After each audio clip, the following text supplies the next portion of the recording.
자, 여러분 오늘도 하루 평안한 하루 잘 보내셨는지요? 오늘 우리가 나눌 것은요. 조엘 비키 칼빈주의 페이지는 466페이지고요. 칼빈의 복음 사역, 칼빈의 복음 전도, 그러니까 복음 전도 사역에 대해서 오늘 말씀 한번 나눌게요. 세 가지 전도 사역에 대해서 말씀을 드리는데, 첫 번째는 이 칼빈이 자신의 교회 안에서 전도한 것, 두 번째는 제네바 도시 안에서 전도한 것, 세 번째는 유럽에서 전도한 것, 이렇게 칼빈의 전도 사역이란 주제로 세 가지 내용을 가지고 말씀을 전하도록 하겠습니다. 먼저 자신의 교회 안에서의 전도. 칼빈은 자신의 교회, 그 제네바 안에 있는 그 칼빈의 교회죠. 칼빈이 목사를 담임을 하고 있는 그 교회의 전도에 대해서 이렇게 말합니다. 자, 먼저 교회 안에다 전도를 한다는 게 복음주의권에서는 좀 이해하기 어려울 수 있어요. 교회 안에 들어오지 않은 사람들을 전도 대상으로 삼아야 되는데, 칼빈은 교회 안에 있는 사람들에게도 전도가 필요하다, 이렇게 말한 거예요. 교회 안에서도 전도가 필요합니다. 네, 그 부분에 대해서 이거 책을 읽어드릴게요. 칼빈은 복음 전도를 사람들이 성령의 능력으로 말미암아 그리스도 안에서 하나님께로 나오게 하기 위해 그리스도를 제시하는 것과 관련하여 생각했다. 또한 신자가 교회와 세상에서 주님과의 교제를 통해 주님을 섬기도록 하기 위해 그리스도를 제시하는 것과도 관계되어 있다고 보았다. 그러므로 복음 전도는 십자가에 달리고 부활하신 그리스도 안에서 신자가 믿음을 실천하는 것에 대한 계속적이고도 권위적인 부르심에 집중된다.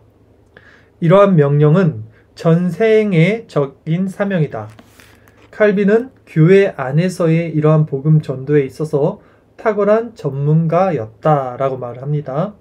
즉, 교회 안에 있으면서도 교인들에게 예수 그리스도가 십자가에 달리고 부활하신 그분의 공로와 그 안에 신자의 믿음을 어떻게 실천하는지에 대해서 계속적이고도 권위적으로 그 말씀을 전하는 사역이 필요하다라고 말을 한 겁니다. 그러니까 그의 전도는 설교와 함께 시작되었다. 그는 훈육뿐만 아니라 전도를 위해서도 설교했다. 윌리엄 보스만은 다음과 같이 설명합니다. 그는 주중 아침 6시, 겨울에는 7시에 했대요. 이때 정기적으로 구약 성경을 설교했다. 자, 오늘날 우리가 새벽 기도하는 것처럼 칼빈도 아침 6시에, 겨울에는 7시, 그렇게 아침마다 정기적으로 구약 성경을 설교했다고 합니다. 그리고 주일 오전에는 신약을, 그리고 오후에는 시편을 설교했습니다. 생전에 칼빈은 이런 스케줄을 따라서 설교했고, 제네바로 돌아올 때까지 약 4,000여 편을 설교했어요. 이것은 1년에 170편이 넘는 설교를 했다는 의미입니다. 1년에 170편 정도. 그러니까 오늘날 우리로 따지면 사실 우리나라 목사님들도 많은 설교를 해요. 주일 오전 설교, 오후 설교, 또 주일 새벽 설교, 또 평일 새벽 설교, 또 수요일 설교, 금요일 설교, 이런 식으로 하는데 칼빈 역시 많은 설교를 했습니다. 칼빈은 죽음 앞에서 자신의 생애와 성취를 돌아보고 평가할 때 자신의 저작보다 설교를 앞세울 만큼 설교를 매우 중요하게 여겼다. 평균적으로 칼빈은 구약 성경은 4-5절을, 신약 성경은 2-3절을 설교했다. 굉장히 작은 분량입니다. 본문을 아주 좁게 잡은 거예요. 구약은 4-5절, 신약은 2-3절 가지고 설교를 했다는 거예요. 그렇기 때문에 그는 한 번에 작은 분량의 본문을 다루었기 때문에 본문을 먼저 설명한 후에 회중에게 그 말씀을 적용했어요. 적용의 범위가 굉장히 컸겠죠. 칼빈의 설교에서 적용은 많은 부분을 차지했다. 칼빈의 설교에서 종종 적용이 주회보다 훨씬 더 길었을 정도다. 자, 주회는 강해, 그 본문을 본문의 뜻을 가르쳐 주는 거죠. 근데 그것보다 그 주제보다 적용, 그것이 우리 삶에 지금 어떻게 나타나야 되고 이런 적용이 더 설교의 분량이 컸다는 거예요. 또한 그의 설교는 대단히 간결했다. 유명하죠. 칼빈의 설교는 간결했습니다. 칼빈의 후계자인 데오도르 베자는 이 종교개혁자의 설교를 가리켜 모든 단어가 중요한 설교라고 평가했다. 테오도르 베자, 어떤 그 칼빈의 후계자, 후임이죠. 근데 이분도 굉장히 유명하잖아요. 이분이 칼빈의 설교를 가리켜 모든 단어가 중요한 설교라고. 그러니까 그만큼 버릴 단어가 없었다는 거예요. 칼빈은 단어 하나하나를 되게 신중하게 엄격히 정제해서 사용했고 단순화시켰기 때문에 모든 단어가 중요한 설교라고 평가받은 것입니다. 칼빈은 회중에게 설교를 어떻게 들어야 하는지를 자주 가르쳤다. 자, 설교를 들어야 하는 방법도 있다고 합니다. 그는 회중에게 설교에서 무엇을 기대해야 하며, 서중이 설교를 들을 때 무슨 기대를 해야 하며, 어떤 영적 상태로 설교를 들어야 하는지를 가르쳤어요. 아무 생각 없이 그냥 와서 설교 들으면 절대 들리지 않습니다. 예. 정말 기도하고 또 사모하는 마음으로 설교를 들을 때 하나님께서 그 말씀을 열어주시죠. 그의 목표는 설교를 통해 그들을 먹일 수 있도록 그들이 최대한 설교에 참여할 수 있게 도와주는 것이었다. 칼빈은 설교를 들으러 올 때 아무 조건 없이 기꺼이 하나님께 전적으로 순종하는 마음을 가지고 오라고 가르쳤다. 자, 설교를 듣는 사람들은 아무 조건이 없어야 돼요. 내 모든 필요나 내 무슨 뭐를 위해서 교회 오는 게 아니라 아무 조건 없이 그냥 하나님께만 전적으로 순종하는 마음으로 설교를 들어야 한다. 이렇게 칼빈이 가르쳤다는 겁니다. 칼빈은 이렇게 말합니다. 우리는 단지 자신이 모르는 것을 듣기 위해 설교를 들으러 오는 것이 아니다. 무슨 말이냐면 사실 설교를 1년에 170편 이상 전하고 이렇게 해서 1년, 2년, 10년, 20년, 30년 설교를 전하면 사실은 같은 내용이죠. 설교가. 그래서 그 말 하는 거예요. 그 설교를 듣는 사람들이 맨날 똑같은 얘기를, 다른 얘기를 듣고 싶어서 오는 건 아닐 거야. 이거예요. 우리는 단지 자신이 모르는 것을 듣기 위해 설교를 들어오는 것은 아니에요. 근데 왜 설교를 듣느냐? 우리는 오히려 우리의 의무를 수행하도록 자극받기 위해 설교를 들으러 오는 거라는 거죠. 사람은 망각합니다. 금방 잊어버리고요. 말씀을 통해서 계속해서 자신을 점검하고 교정하지 않으면 오늘 들었던 그 은혜가 내일이면 사그라든다는 거죠. 그렇기 때문에 은혜의 방편인 이 말씀, 이 설교를 성도들은 삶 가운데서 늘 가까이 해야 한다는 것입니다. 또한 칼빈은 설교를 통하여 그리스도를 믿는 믿음이 왜 필요하며 그것이 무엇을 의미하는지를 알려주기 위해 구원받지 못한 백성들을 향해 외쳤습니다. 칼빈은, 자, 잘 들어보세요. 이제 칼빈의 교회가 있어요. 제네바에. 근데 칼빈이 어떻게 지금 외쳤냐면 설교를 통해서 그리스도를 믿는 믿음이 왜 필요하며, 교회 안에 있는 사람들은 이미 그리스도를 믿는 사람들인데 그 사람들에게 그리스도를 믿는 믿음이 왜 필요한지를 말했다는 거예요. 그러면 다른 말로 그 교회 안에 있는 사람들 중에 그리스도의 믿음이 왜 필요한지를 모르는 사람들이 있다는 거죠. 그리고 그것이 무엇인지 의미한지를 알려주기 위해서 이 설교를 교회 안에서 설교했는데 이 대상이 구원받지 못한 백성들을 향해 외쳤다는 거예요. 즉 교회 안에 구원받는 자와 구원받지 못하는 자가 첨예하게 나눠졌다는 것을 칼빈은 알고 있었어요. 그래서 그 구원받지 못하는 자들을 위해서 오히려 설교를 했다라는 것입니다. 칼빈은 그의 약물이 모두가 구원받았다고 믿지는 않음을 분명히 했습니다. 자, 칼빈은 그의 약물이, 칼빈의 교회 안에 들어오는 모든 교인들은 다 구원받았다 이렇게 믿지 않았다는 것이 분명히 했대요. 그렇게 칼빈 스스로가. 칼빈은 비록 칭찬할 만한 행동과 열매를 나타내는 교회 회원들에게는 매우 관대했지만 자신의 주석과 기독교 강요에서 무려 30번도 넘게 반복하기를 설교 말씀을 구원적 믿음으로 받아들인 사람은 적은 수에 불과하다고 언급합니다.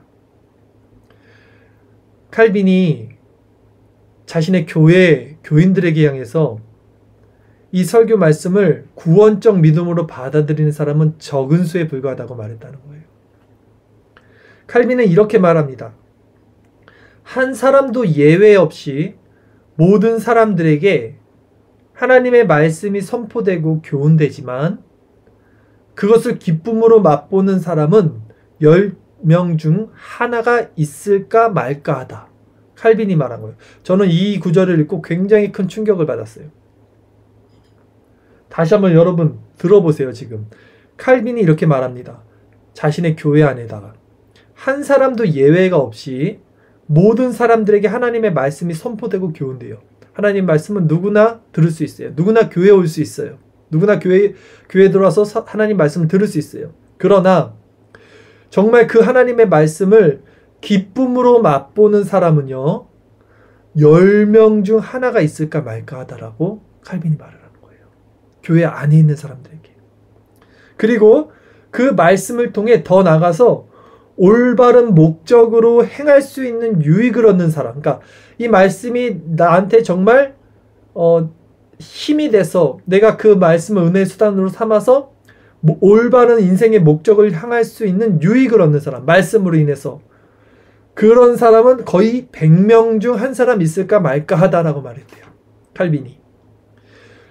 정말 이 말씀을 통해서 기쁨을 맛보는 사람은 10명 중 1명이고 기쁨을 맛보는 것뿐만이 아니라 그 밭에 뿌려진 씨앗이 잠시 기쁨을 얻다가 돌밭에 아니면 가시 넝쿨에 가리워져 그늘이 익어서 커가지 못하는 그것이 아니라 정말 좋은 밭에 떨어져서 좋은 열매를 맺는 예수님의 비유처럼 그렇게 이 말씀을 듣고 정말 말씀의 그 열매를 맺는 사람은 100명, 거의 100명 중 한 사람 있을까 말까 한데 이것이 지금 칼빈이 심어했던 교회 안에 있는 교인들에게 향한 말이에요.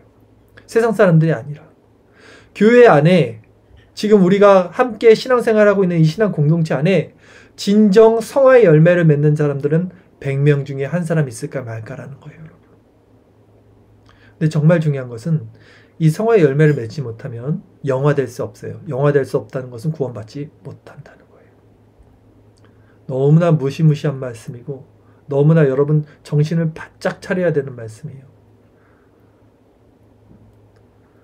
칼빈에게는 하나님의 자녀를 믿음으로 세우고 불신자에게 치명적으로도 심각한 죄의 위험성을 각성시켜서 그들을 유일한 구속자이신 그리스도 예수께로 인도하는 전도가 가장 중요한 사명이었습니다. 그래서 칼빈은 교회 안에다가도 이렇게 계속해서 설교를 통해서 전도를 했다라는 것입니다. 자, 이것을 통해서 우리가 정말 교회 안에 제가 오늘은 좀 진도를 조금 덜 나가더라도 이 말씀 한번 드려야 될 것 같아요. 자연인들에게는 우리가 이제 주 예수를 믿으십시오. 이렇게 해서 우리 제사함을 받습니다. 그래서 교회 안에 그들을 일원으로 불러드립니다. 그래서 교회 안에 들어오는 사람들, 그래서 입으로 주를 신한 사람들, 이런 사람들을 우리는 다 한 형제로 받아들여요. 이게 이제 기본적인 보편적 복음주의권 교회 안에서 행하고 있는 어떤 그 신앙의 기준이죠. 근데 우리 개혁신앙은 그렇게 가르치지 않습니다. 오늘 칼빈이 분명히 말했듯 그런 입술의 고백이나 신앙 행위나 어떤 그런 보여지는 것으로 판단되는 것이 아니라 이 말씀이 정말 생명력이 있고 우리 삶을 변화시키는가, 이제 그것을 가지고 그 사람이 정말 참된 하나님의 백성인가 아닌가를 가늠할 수 있다는 것이 우리 개혁신앙의 참된 성도를 바라보는 기준이란 말이죠. 그러니까 당연히 너무나 이게 좁다 보니까 사람들로 하여금 질책을 받고 오히려 편협하다, 독선적이다, 독단적이다, 이렇게 욕을 먹기도 합니다. 그런데 분명히 이렇게 전할 수 있는 기준이 있어야 돼요. 무엇을 분명히 본 사람들, 구원에 관해서 구원의 길을 확실하게 보고 어떻게 해야지 구원을 받는지 그 눈을 뜬 사람들만이 이런 말을 전할 수 있어요. 그렇죠? 이것만이 진리입니다. 이렇게 전할 수 있겠죠. 그리고 제가 생각을 해봤습니다. 왜 사람들이 참된 말씀의 진리를 전하는데 그 말씀에 귀를 기울이지 않고 오히려 다른 말씀, 아주 인본주의적 말씀, 정말 그런 인간의 어떤 그 자기 의가 남아있는 말씀에 오히려 빠져 있으면서도 이런 신본주의 말씀에 대한 이 관점이 생기지 않고 바른 신앙을 갖지 못하는가, 이런 생각을 굉장히 많이 해요, 저는. 근데 제가 느끼는 건 그거예요.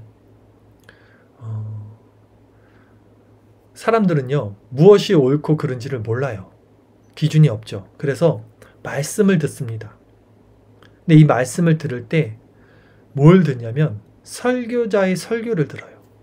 성경 말씀을 보는 것이 아니라 설교자의 말씀을 듣죠. 근데 이 설교자를 내가 취사 선택을 하는데 있어서 설교자들이 다 다른 말을 해요. 알미니암주의, 복음주의, 개혁주의, 청교도 다 관점이 다르다 보니까 자기가 이것저것 다 듣다가 취사 선택을 하는데 그 기준이 조금 인지도가 높은 사람, 그러니까 유명한 사람, 쉽게 얘기하면 그 목사가 하는 말은 맞을 거야. 그러니까 저렇게 인지도가 높지. 그리고 유명하지 않은 사람의 설교는 듣지 않아요. 우선은 우리가 맛집에 가더라도 음식집에 사람이 없으면 안 들어가잖아요. 똑같아요.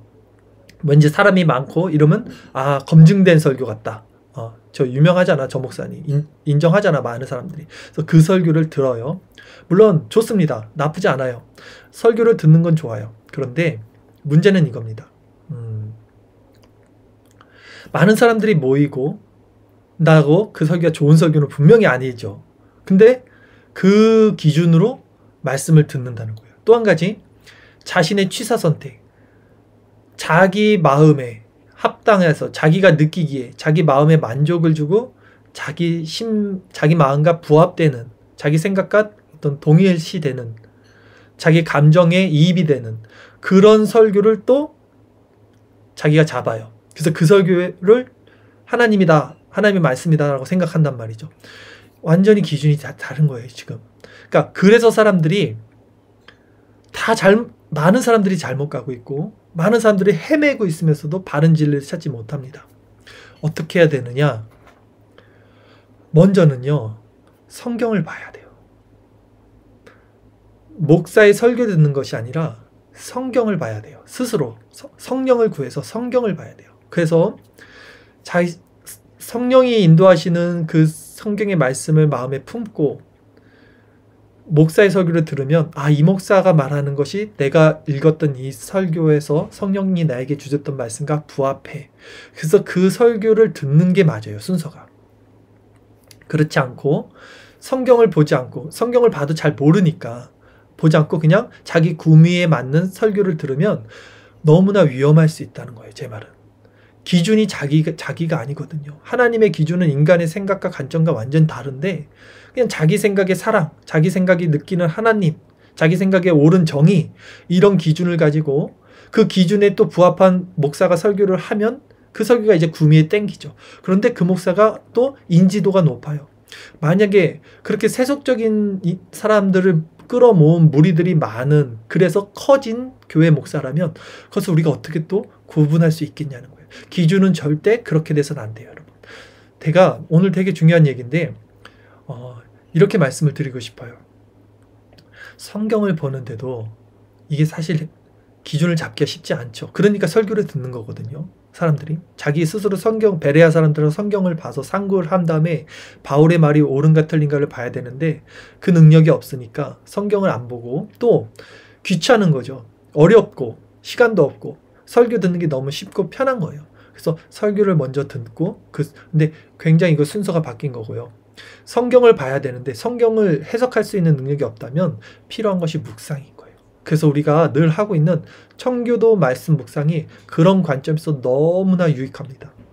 청교도 말씀 묵상을 계속해서 1년, 2년, 3년 정말 우리 안에 견고한 어떤 그런 탄탄한 신앙이 쌓일 때까지 하면요, 그 다음부터 어떤 목사의 설교를 들을 때 이제 관점이 느껴질 거예요.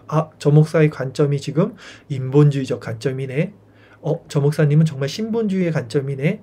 이것이 사실 이거 굉장히 구분하기가 어려워요. 왜냐하면 다 섞여 들어가 있기 때문에, 다 그리스도의 사랑을 말하고 다 따뜻한 성품을 말하니까 이것을 분별할 수 없어요. 근데 청교도 말씀 묵상을 계속 하시는 분들은 분명히 이런 것들을 자신에서 구분해낼 수 있는 그런 힘이 필요합니다. 이러기 때문에 성경을 읽는 것이 먼저 기준이 돼야 되고, 그리고 그 방법이 힘들다면 말씀 묵상을 참여하셔야 돼요, 여러분이. 너무나 중요한 얘기인데, 분명히 어떤 분들은 또 기뚱으로 듣겠죠. 제가 이런 생각을 한 이유가 또 이겁니다.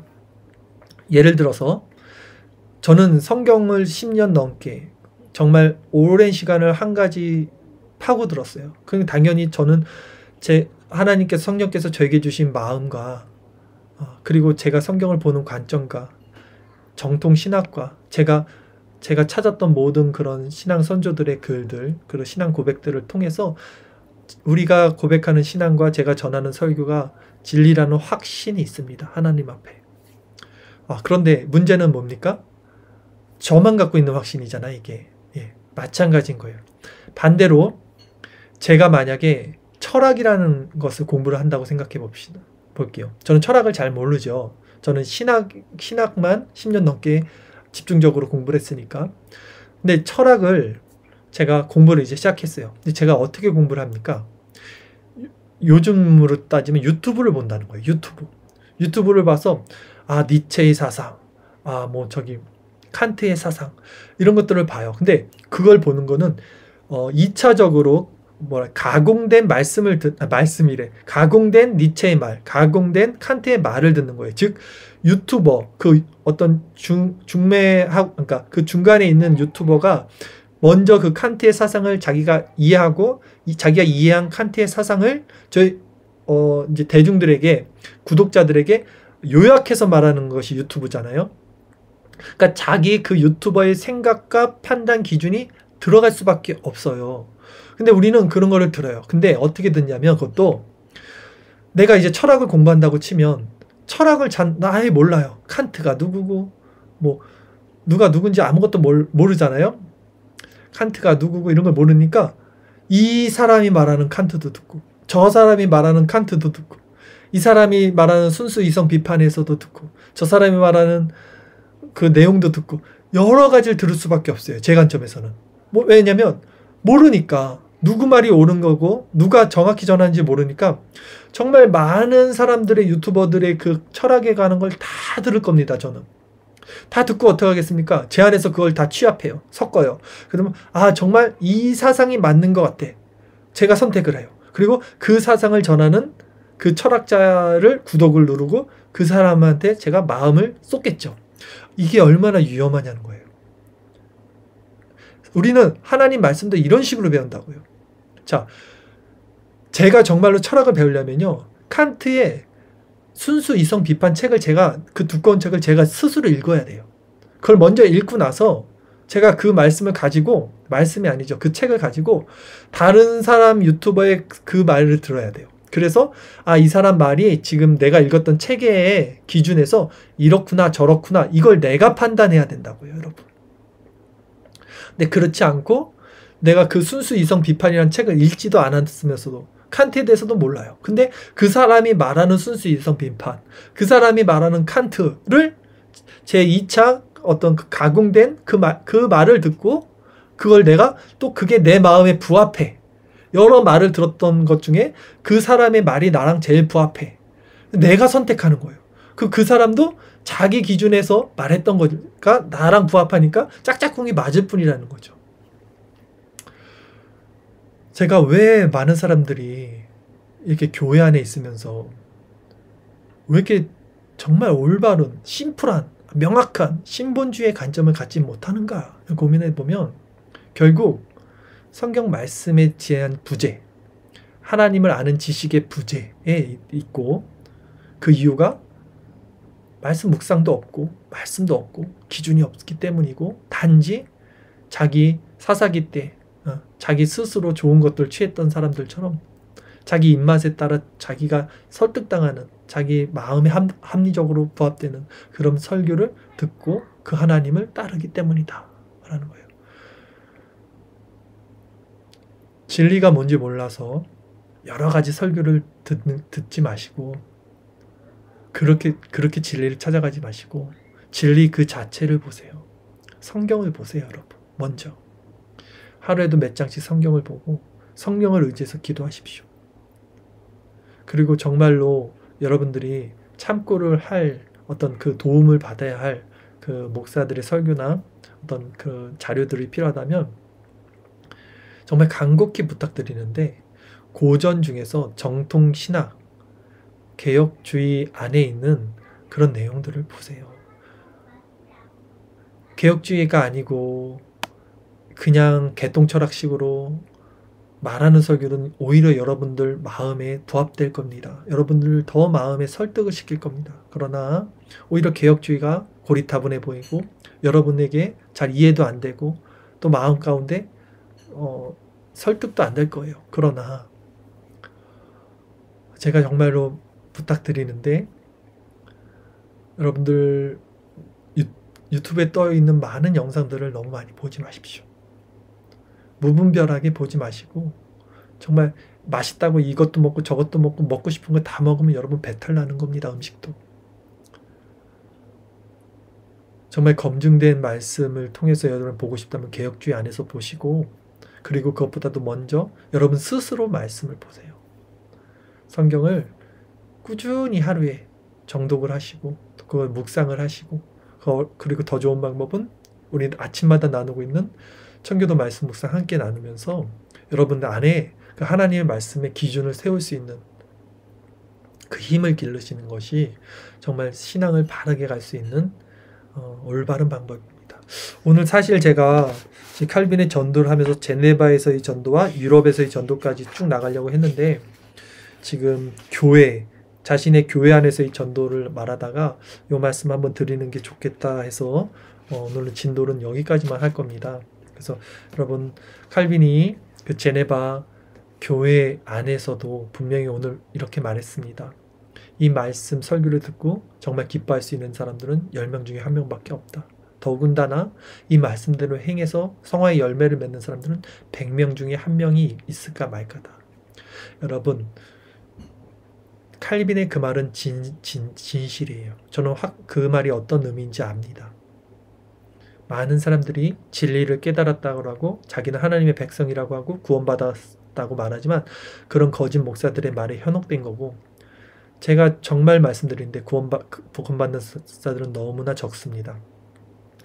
그들이 정말 구원받았다면 그 열매로 증거가 될 테인데 그 열매는 자기 모든 것이 부정되고 자기 생명까지 버려지며 그리스도를 따르는 그 열매예요. 그 기쁨과 그 평안이에요. 그런 자가 여러분 주변에 있습니까? 여러분이 100명 중에 1명이라도 본 사람이 있습니까? 그 자들만이 구원받아요. 그 자들만이 구원받아요. 여러분들이 그 안에 들어오지 못했다면 그러나 더욱 그리스도를 바라보십시오. 그리고 바른 말씀을 힘입어 알기를 힘쓰십시오. 그런 저와 여러분 됐으면 좋겠습니다.